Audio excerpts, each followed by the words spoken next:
Olá, amigos, amigas, agradeço imensamente a companhia de vocês, as inscrições, os comentários. Como ter vida plena? O que é viver plenamente? Vamos imaginar assim, um rio fundo, caudaloso, meio que perigoso. Uma pessoa se aproxima e só molha o pé, ou então pega assim, sabe, uma colherinha e bebe um tiquinho daquela água do rio. Outra pessoa se aproxima, impulsiva, inexperiente, e se joga no rio e se afoga. Outra pessoa se aproxima, analisa onde existe perigo, onde dá para nadar, e ela mergulha com cuidado, se refresca, se diverte, curte o rio, curte a natureza. Quem é que curtiu plenamente o rio?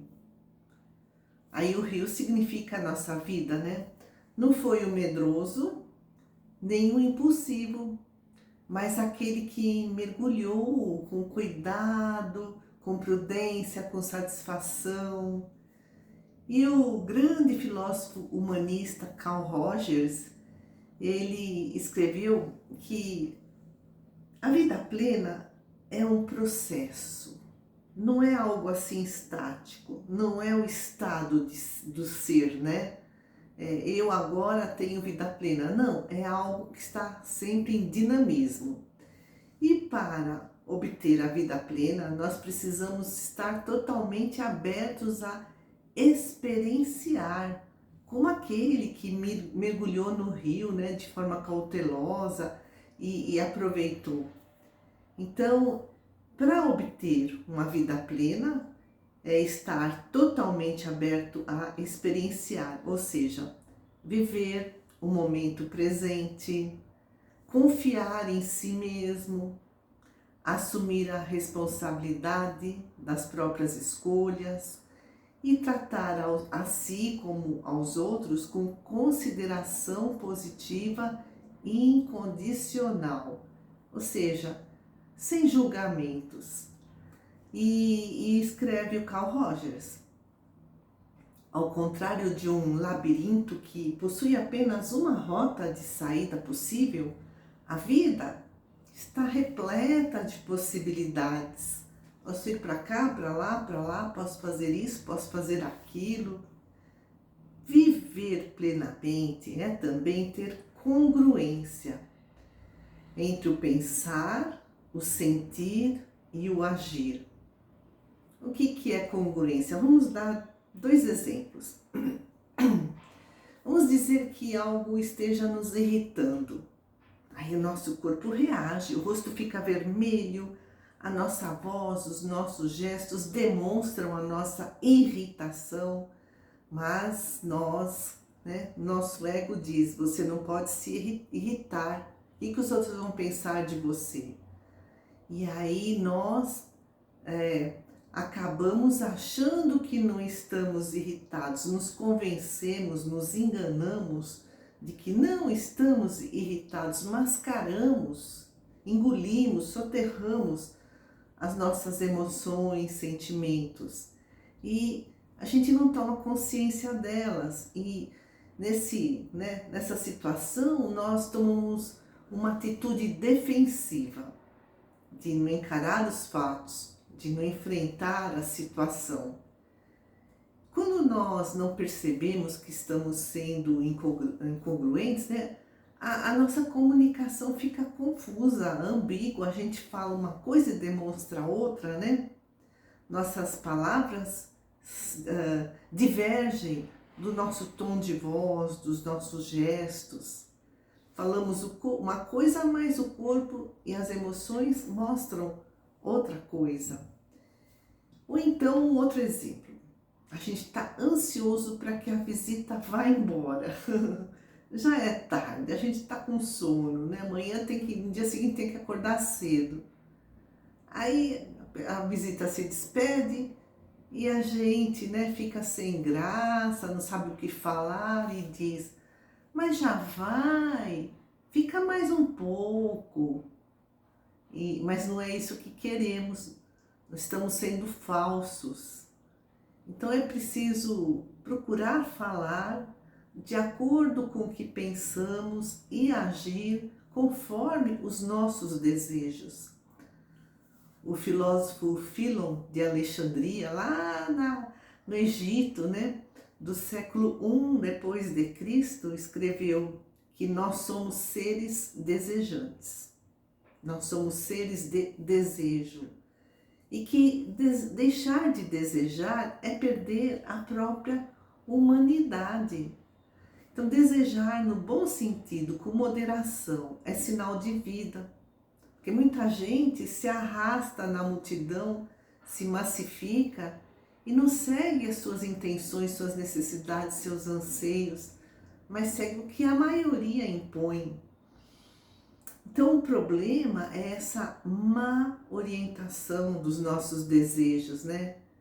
Enquanto que, diz o Filon, se a gente usufrui, né, dos nossos desejos de forma saudável, equilibrada, moderada, ou mesmo se a gente suporta a falta deles porque, né, não convém ou no momento não é possível obter aquilo que desejamos, isso nos fortalece interiormente, nos dá maturidade e é sinal de saúde psíquica, usufruir ou suportar a falta dos desejos, né?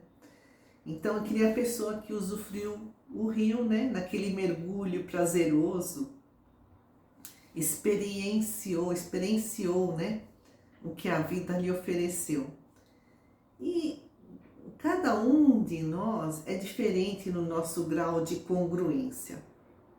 E mesmo, né, numa mesma pessoa, esse grau varia, conforme as circunstâncias, conforme as situações externas, conforme, né, o nosso estado interior, o nosso estado de humor, a nossa disposição, a nossa aceitação ou não da experiência. Então, às vezes somos mais congruentes entre o pensar, sentir e agir. Às vezes somos menos congruentes porque tem as convenções sociais, tem os nossos medos, tem os nossos condicionamentos. No entanto, se a gente não aceita as experiências, né, nós acabamos assim produzindo mecanismos de defesa, como aquele que ficou com medo de entrar no rio, né, chegou perto assim, só pegou uma colherinha de água, molhou o pé, ou aquele que se achou assim o todo-poderoso, né, invulnerável e sem saber nadar, sem observar onde é que tinha a correnteza mais forte, pedra, mergulhou e se afogou. E o que é o mecanismo de defesa? É a nossa mente se protegendo de algo que é desagradável, algo que nos assusta. Então, por exemplo, negar a realidade é um mecanismo de defesa. Por exemplo, eu não estou irritada, não, né? A gente fala assim, mas você está tão irritada, né? Por quê? Eu não estou irritada. Eu achei uma coisa, falei uma coisa, mas estou sentindo outra. Estou negando a minha realidade. Ou então a gente engole sapo, né? Os outros pisam na gente e a gente não se defende, né? Não busca os próprios direitos, não põe limites. Ou então outro mecanismo de defesa é a gente projetar as próprias imperfeições nos outros. Ah, eu não sou invejosa, é ele que é. Imagina, eu briguenta de forma alguma, ele que brigou comigo. Não, eu não estou mal-humorada, você que tá. Então são projeções, colocar no outro aquilo que não aceitamos em nós. As nossas imperfeições, as nossas carências. Então, viver de forma plena é viver com autenticidade, saber a direção que queremos seguir para fazer escolhas mais coerentes com as nossas necessidades. E aí nós não vamos estar tanto à mercê dos condicionamentos, das imposições da sociedade. Porque muitas vezes a gente tenta ser a pessoa que o outro espera que a gente seja, em detrimento do nosso verdadeiro eu. E a gente fica numa alienação e adoece existencialmente. Muitas vezes, ao querer agradar o outro, nós poderemos estar desagradando a nós mesmos, nos anulando, até nos prejudicando. Muitas vezes, ao querer encontrar o outro, queremos muito que o outro nos aceite, nós podemos estar nos desencontrando, da nossa verdadeira essência, daquilo que desejamos. Isso gera angústia. E a angústia é uma enorme oportunidade de autorreflexão. O psicólogo Álvaro Antônio Nicolau escreveu o livro Ser no Mundo na Contemporaneidade. E ele escreve, não ser é consequência da irresponsabilidade de quem não assumiu a sua vida como devia. É a negação de si, é a infidelidade para consigo mesmo. E tudo isso gera frustração. E aí a pessoa passa a buscar parecer ser, parecer ter. Ou seja, ela representa papéis para obter a estima do outro, a admiração do outro, para obter prestígio e poder.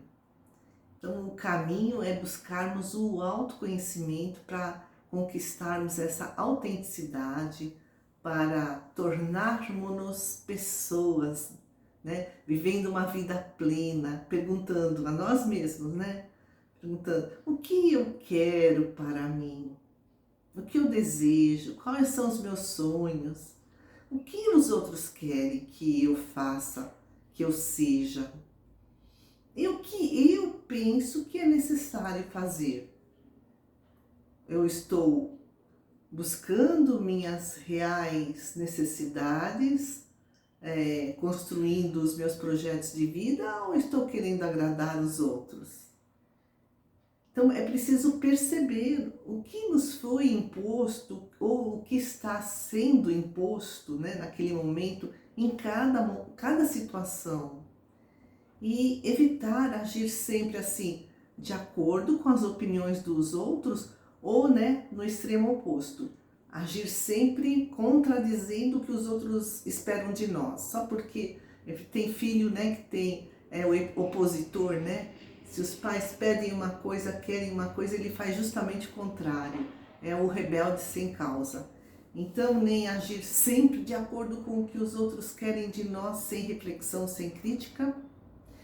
E nem estar sempre no contra, E Carl Rogers escreve: fazer o que sentimos que é bom fazer é o guia competente e digno de confiança. Fazer o que sentimos que é bom fazer, o que a nossa alma está nos dizendo, a nossa consciência, para que a gente tenha essa consciência de quais são as nossas necessidades e quais as exigências sociais que estão cerceando o nosso desenvolvimento espiritual. E tem mais um detalhe que é importante nessa nossa caminhada, é recordar situações do passado, situações semelhantes às que estamos vivendo aqui, para escolher o melhor caminho naquele momento, E a pessoa plena não depende da consideração positiva dos outros, não depende dos elogios, da estima, da valorização, do respeito. Lógico, isso tudo é muito bom, mas se ela não recebe, isso não a abala, porque ela tem uma consideração positiva de si mesma, Ela se ama, ela se respeita, ela se valoriza, e com isso né, sabendo o que ela quer, quem ela não precisa negar ou deformar as suas opiniões, as suas atitudes, ou seja, ser hipócrita, né? Jesus usou muito esse termo, né? Não precisa ser hipócrita para ser aceita, para ser respeitada, para ser amada. Ela não precisa ser falsa consigo mesma para receber essa consideração positiva dos outros, porque ela mesma tem por si mesma. Amigos queridos, que a paz do Mestre nos envolva sempre e sempre.